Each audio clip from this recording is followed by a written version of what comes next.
It was late around 2 a.m. Everyone was home besides me.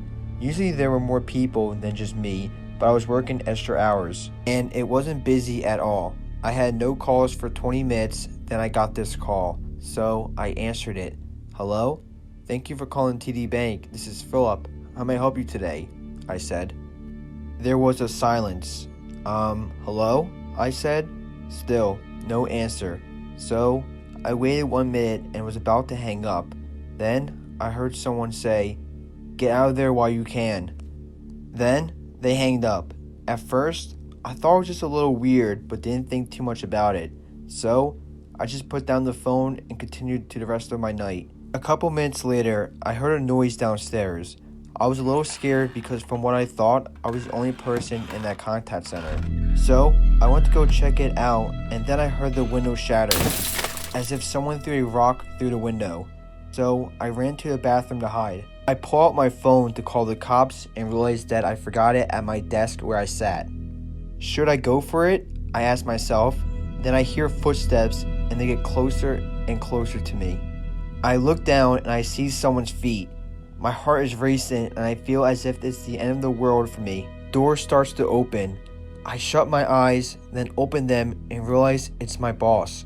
Thank God, I said. I felt so relieved. My boss said the cops are on their way. I told him how thankful I was to see him. As we're walking out, I asked my boss how he knew I was in danger and how he knew where to find me.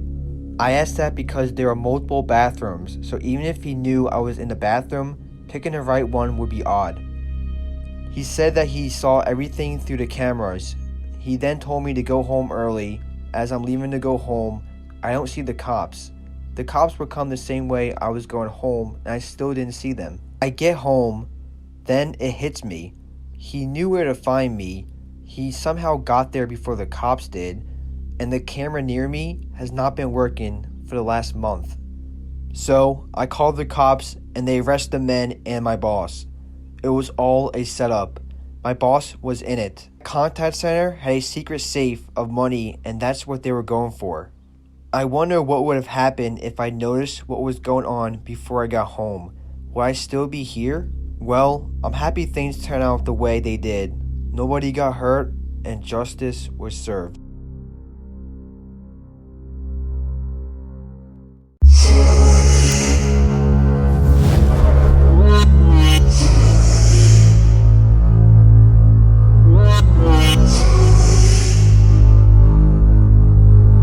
I went on the dark web because I heard a lot of cool stories about it. I just couldn't resist. All of my friends were talking about it and I just had to go check it out. I saw some really creepy stuff on it and I guess I was on stuff on the dark web that I shouldn't have been on. So I shut down my computer and resumed to my normal life. The next morning, I heard a loud knock on the door and what sounded like the police. So I go to the door and open it. The police are there. They ask me if my name is Henry, and I tell them yes. That's me. They then arrest me and take me to jail. I'm 18, so I just made the cut for the adult jail. I was told that I was getting arrested because of my activity on the dark web. My parents tried fighting it, but there was nothing that they could do. I was only in jail for a couple months, but still, I was so young and I was frightened. Every day, I felt like I was in danger and just wanted to go back home. The jail I was in was a small jail. I guess it was for the inmates that were in for minor crimes and who were supposed to be getting out within a couple of months. We had more freedom. We worked outside and wasn't treated as badly since we were only minor criminals. One day, we were sent outside to work, the 5 of us inmates with only 1 guard. Usually, there would be 2 guards, but the other guard for some reason couldn't make it. So, we were all working, and 2 of the inmates tackled the guard, and then the other 2 go help the inmates, and the guard is out cold. At this time, I only had 1 week before I was leaving, so I wasn't really trying to get in any trouble. The 4 inmates started to make a run for it while the guard was unconscious. In a split second, I ran with them. I knew I shouldn't have, but my mind ran wild and I just did it. Looking back, I probably should have just stayed, but then they could have blamed me and I could have got a longer sentence.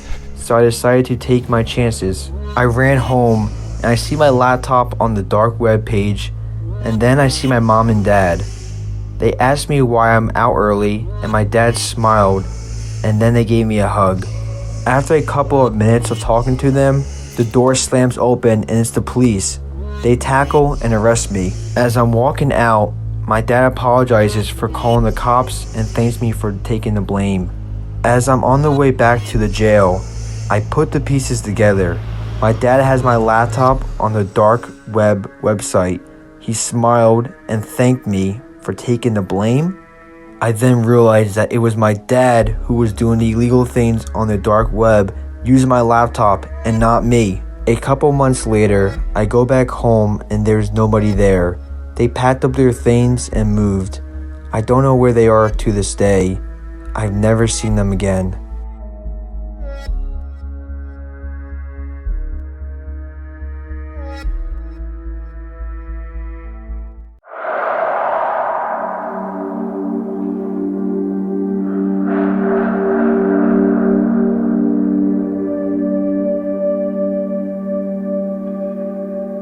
It was a Saturday night.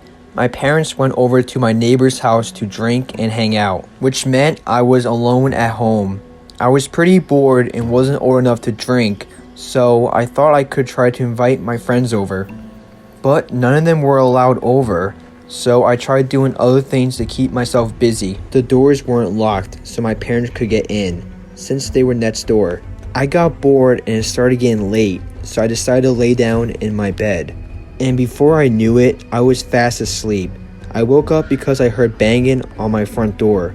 I was really confused because my door wasn't locked and I expected it to be my parents because it was really late at night. It was around 2 a.m., so I got out of my bed to go see who it was. Weird enough, it was my mom. She asked if I can put her to sleep since she wasn't feeling too well. I said, that's fine, and I went to go put her to bed. I asked her where Dad was. She said she didn't know. I put her to bed, said goodnight, and went back down to my bed to go back to sleep. I was a little confused because my dad usually would come home with my mom. So I texted my dad asking when he would be home. My dad replied telling me that him and my mom will be home very shortly and apologized for being home this late. My heart dropped. I texted my dad that I just put my mom to bed. He said, that's impossible. She's with me. I said, are you sure? He said, yes. I'm looking right at her now. I texted my dad to go home right away. As soon as they got home, I told my dad everything that happened. He looked at me in shock. We went upstairs to my parents' room to check who that person was. When we opened the door, there was no one there. My dad thought I was playing with him, but I told him that I wasn't. That I was being serious. He laughs every time I bring it up and says, you got me good. I never found out who that lady was. It honestly still haunts me to this day. But all I know is the next time my parents leave the house, I won't be staying home alone again.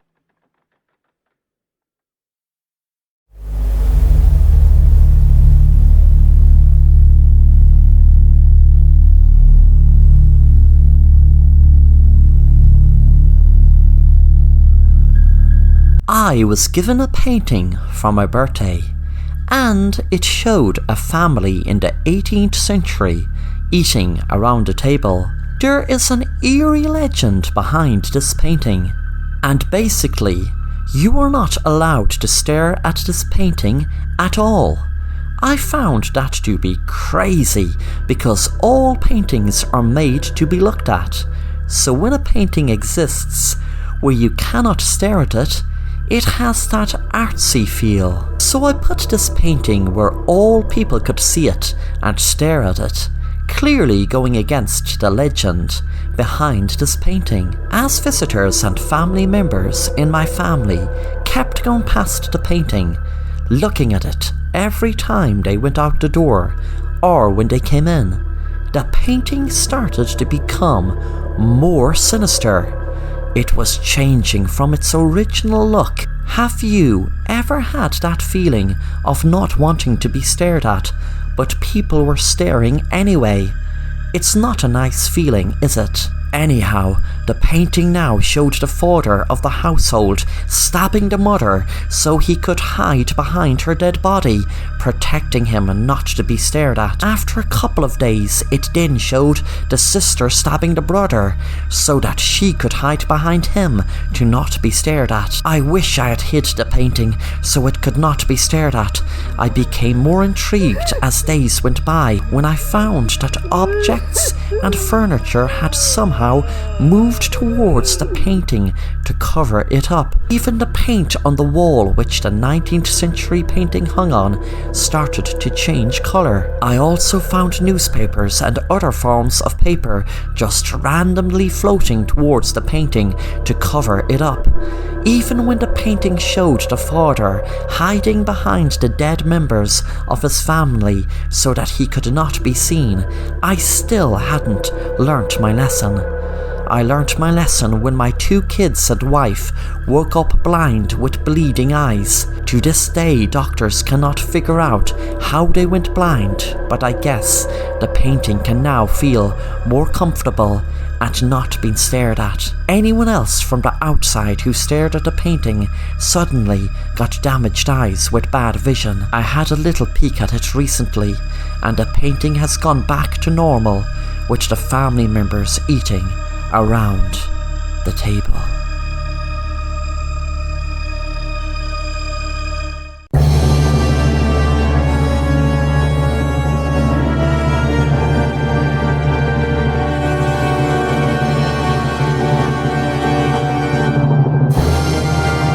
My name is Tim, but I have a secret identity that only the top secret agencies in the world knows.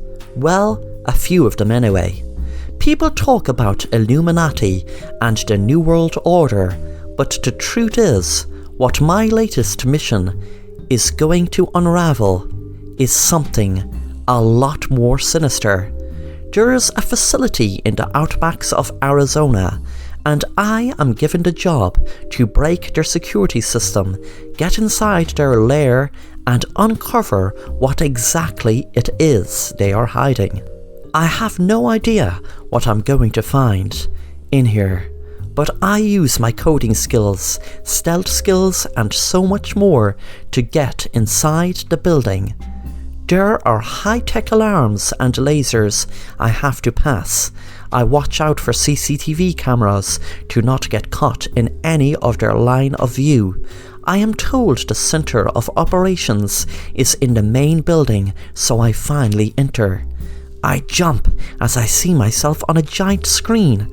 I was dodging cameras and alarms, and now that I'm in the most important part of the building, I see people watching me on a giant screen. One of them turns and has a sinister smile on their face. I freeze knowing that there is no way out for me.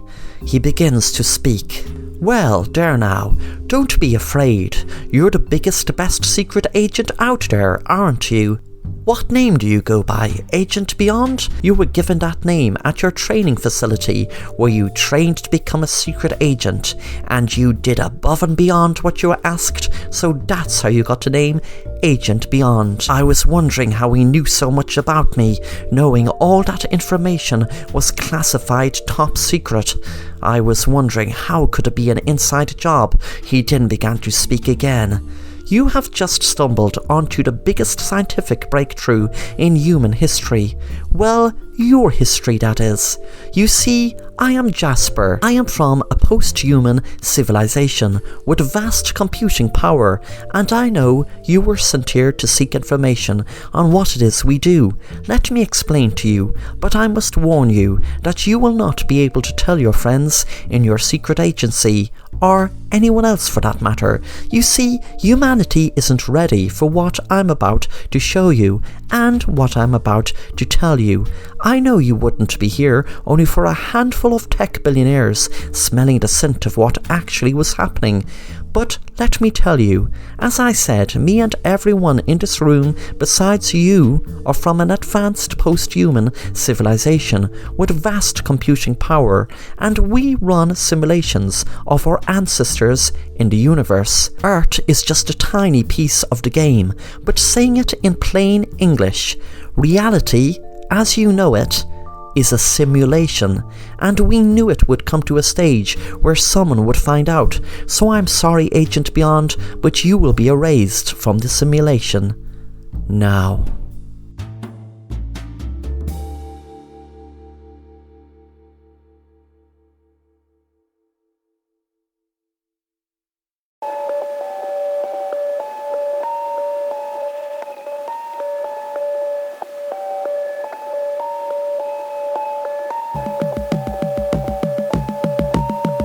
Tony was looking forward to his job interview as an interior designer for a new design firm that was advertised as a futuristic, ambitious company with a vision that is to provide stunning interior design in housing and public buildings. The interview was held in the city in a block of apartments. He knocked on the door and was greeted by a man with a grey beard, and the man welcomed him in. When they were both sitting down, the man said, "Welcome to my company. I am delighted to let you know my company is like no other company in the world of interior design." The interview went on for about 10 minutes when I was given a task. It was very strange. The man said to me, "Here is your task. You are going to enter a room next door and you have to design it all to look beautiful, and when it's fully restored and designed, then you can exit the room." Tony found it very strange but agreed. When he entered the room, he realized the window was broke and all the walls were all dirty, and the strangest thing was there was no paint, no brushes, nothing to do it up. So he wondered, how could he restore and design the interior? Before he could ask the man, the door was locked. Tony was in the room for about an hour and he was panicking when something very strange happened. He noticed there was paint appearing on the walls, as if an invisible person was painting it. When the wall was painted, he felt like he was going to faint. Then suddenly the windows that were broke fixed by themselves. He felt like he was going to curl over in pain. Then suddenly a light appeared on the ceiling and a table and flowers appeared. The room looked beautiful, he thought. Then suddenly he fell. The door opened and the man checked his pulse, confirming he was dead. Tony did exit the room, just like the man said, but he didn't exit alive. The more the room was being decorated by an evil force, the more life was being sucked out of Tony until he died. The man looked at his book to see who next was for the job interview.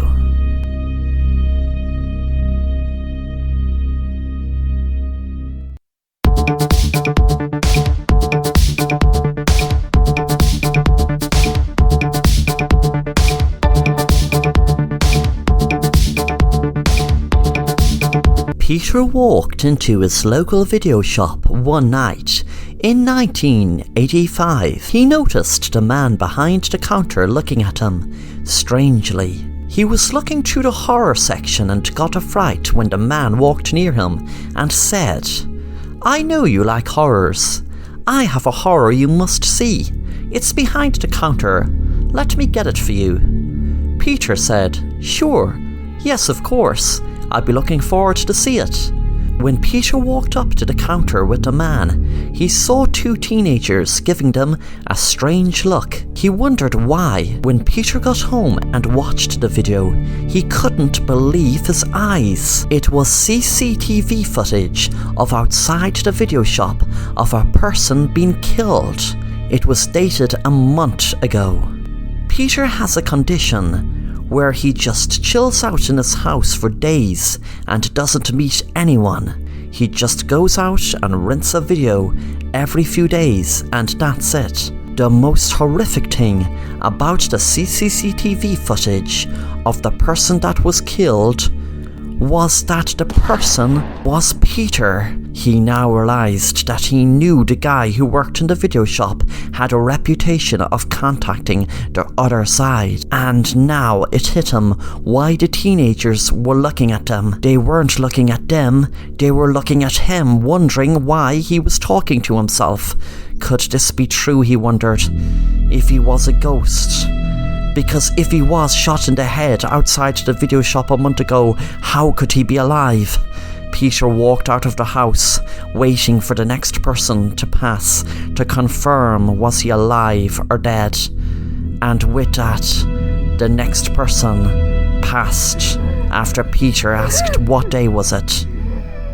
But they just passed and didn't hear nor see him.